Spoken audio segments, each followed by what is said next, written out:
Cet épisode vous est présenté par Mou International. Tout ce que vous cherchez au même endroit. Cette semaine à la décapsule, un méchant flashback à l'été 2012 et une dégustation d'un classique de Trou du Diable. Pourquoi? Parce qu'il y a temps.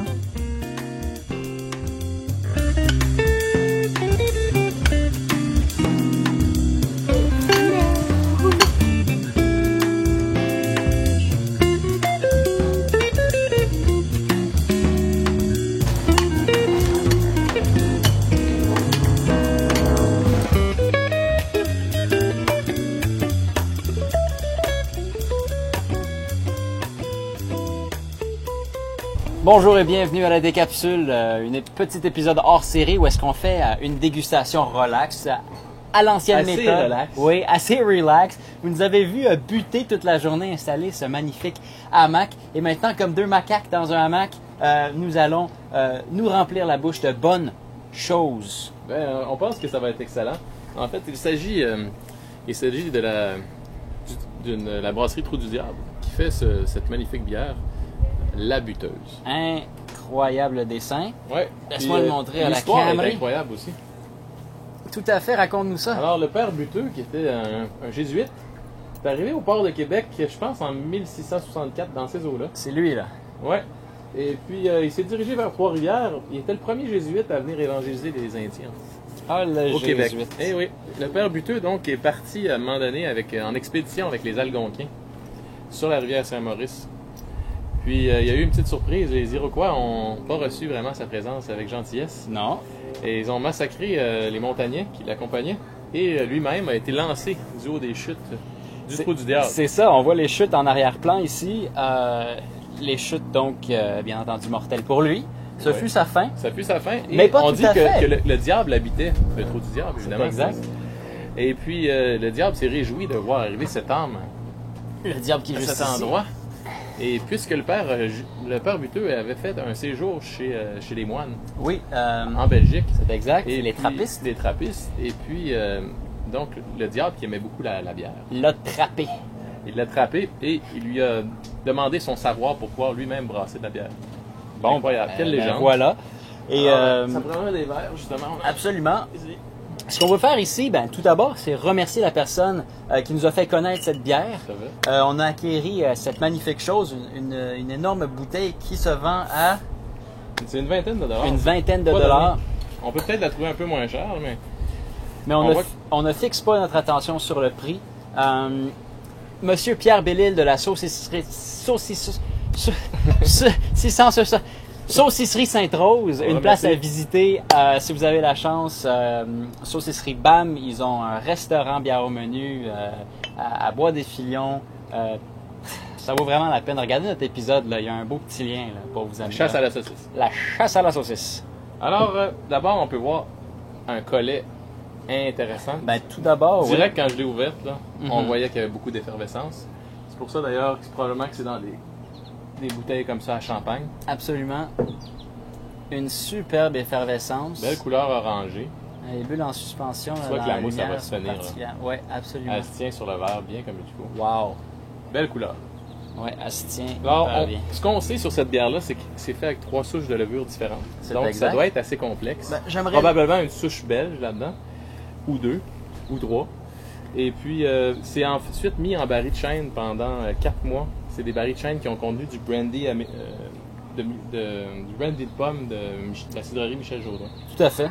Un brassin spécial, comme on dit. J'aimerais juste vous lire la belle petite composition ici. Elle présente un côné vanillé, épicé, torréfié et animal. Donc, on s'attend à des petits goûts de cuir et, De chat.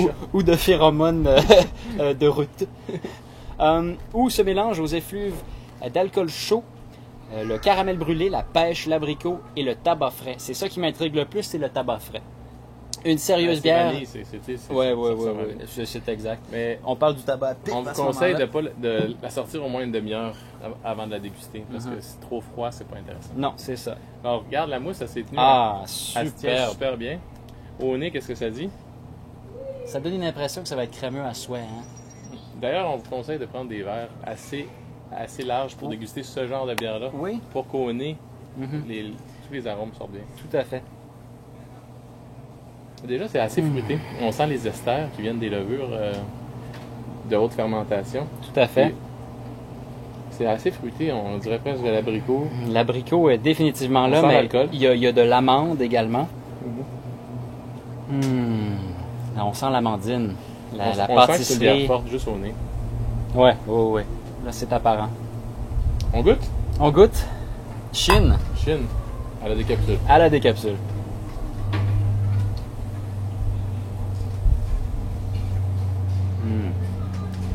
Wow! L'alcool, Pas si mal. bien pénétrant.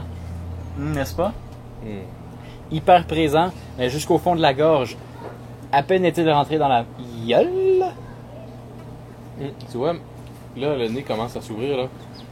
On sent les épices, le miel. On sent vraiment... Il y en a quasiment, des on dirait épices le miel de là-dedans. bruyère, là. On dirait Ouais, presque ouais. du rambouille. Du drambouille. Ah, puis la pomme. La pomme, elle sort, là. La pomme du brandy de pomme, elle sort, là. Oh, ouais. Ah oui, on y goûte le brandy. Mais la vanille est définitivement très présente. Beurrée, vanillée, Pas trop caramélisé, hein. pas trop caramélisée. C'est ça que j'aime bien, moi. J'ai pas le butterscotch nécessairement. Non. Mais, Pas du tout. wow! C'est vraiment Ça, c'est quelque chose. abricot, vanille... Ouais, l'abricot pomme. est définitivement là. On dirait... mais il- moi, je sens le clafoutis. Tu vois ce que je veux clafoutis. dire? Ouais, un clafoutis. Un peu œuf. C'est ça, je crois. C'est le meringue, c'est l'œuf blanc battu qu'on reçoit. Une bière qui est vraiment dessert, donc à déguster en fin de soirée. Même si vous pouvez réserver une soirée au complet à cette bouteille, ça en vaut vraiment Ouais, la ouais, peine. ça, c'est... Pour pas vous teinter les papilles, là, c'est vraiment de quoi Mais spécial. en mangeant, moi, je dirais... Ça Penses-tu? peut... Ben oui. Oui, ben en mangeant un dessert, moi je verrais ça. En mangeant un dessert, ça serait excellent. Ouais. Un clafoutis. Un justement. clafoutis, Ça serait écœurant avec ben un oui, clafoutis. tout à fait. Un clafoutis à l'abricot, je vous le conseille, avec un clafoutis ou au prune. Oh oui, oui. Ou à la pêche. Clafoutis à la pêche.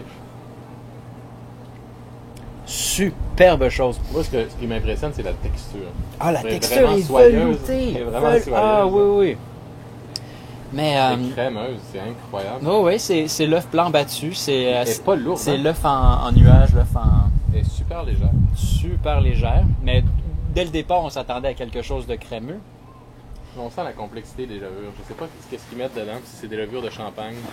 Mais c'est sûr que c'est des levures belges à quelque part, là, mais il y a un mélange. Là.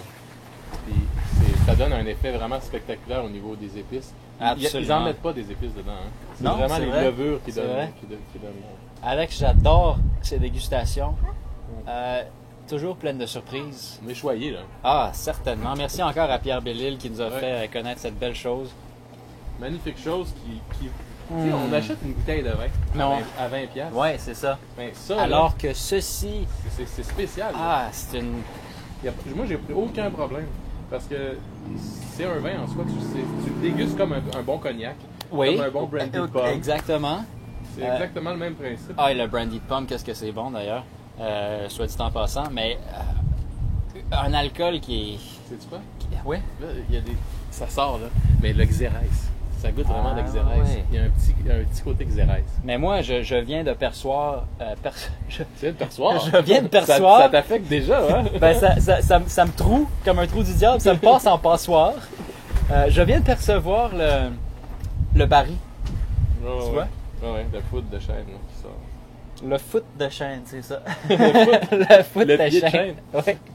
Non, mais pour de vrai, 4 mois, c'est pas exagéré parce que on a tendance, quand on fait des bières boisées, à les mettre trop longtemps. Mhm. Puis là, le chêne est beaucoup trop présent. C'est pas intéressant. Ça, si, c'est subtil. Mais à propos de l'animal qu'on parlait tantôt, toi, tu perçois des bois de chevreuil, tu perçois du Pas cuiré quelconque? Un peu de cuir, oui, mais pas Pas de musc? non, Non? Pas musqué du tout? pas du tout. Moi, Moi non plus, je vais dire que- je la trouve vraiment fruitée, étonnamment. Mhm, absolument. Ah, wow. Je ne perçois pas beaucoup de cuir là, dedans non plus. Lui, de côté animal. Non, pas du Moi, je tout. dirais que c'est vraiment... c'est pas, tu sais, ça dépend aussi quand est-ce qu'elle a été brassée. Plus elle est vieille, plus elle va développer des côtés comme un sherry. Là. Ouais, c'est ça. Puis tout va s'adoucir aussi. Ça va Absolument. devenir plus complexe. Fait que ça, là, si vous voulez acheter quelques quelques bouteilles de cette série-là.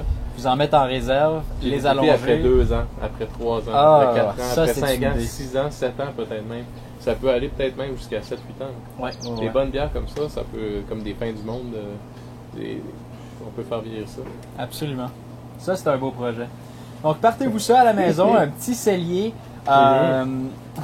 Si vous êtes des handyman comme nous. Mais moi, je suis pas capable. Hein? Je suis pas capable d'avoir un cellier. T'es pas capable de Je te vais en garder acheter des 5 bouteilles? bouteilles. Ils vont être partis dans 5 semaines. Non, mais c'est Ah vrai. ouais, mais faut que tu les caches. Faut que tu tu les mettes, caches. faut que tu les mettes à un endroit où est-ce que ça te prend un gros effort d'aller les chercher. Tu sais? Fait que si tu grimpes l'échelle, puis que tu débarres et puis là que tu t'ouvres la trappe, là tu te dis ben c'est parce que je la voulais vraiment. Tu sais? Ah, j'avoue, mais j'ai pas d'endroit comme ça chez nous. À part le grenier en haut, là. Mais c'est un peu trop chaud. C'est exact. En tout cas, on vous la conseille Mais elle change, hein? à boire tout doucement. Les effluves que vous pouvez percevoir là-dedans, là, en premier, c'était l'amande, l'amandine. Ensuite, ça a évolué en... Ça goûte encore un peu la Ben oui, ça goûte encore l'amande. Mais c'est une pâtisserie. Donc, on vous conseille avec un bon dessert fruité, caramélisé, un flan. Un foie gras, là, avec ça. Ben oui. Tu sais, ça Avec marche. Ben oui, ça marche. Ben oui. Il y a un peu de sucrosité, mais pas trop non plus. C'est pas exagéré. Superbe. Alors,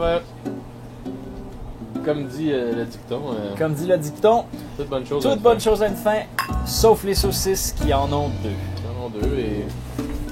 Il y a d'autres choses qui en ont 2. Les bananes. Les bananes? Les bananes, Ben, actuellement, ils n'ont pas de fin non. Non. Les bananes, regarde, c'est à perpétuité.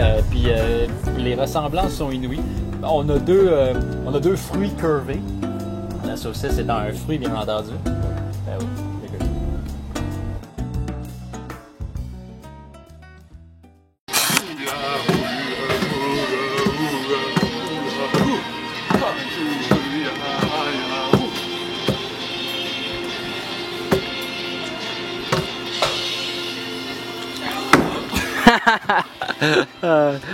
Quel connard.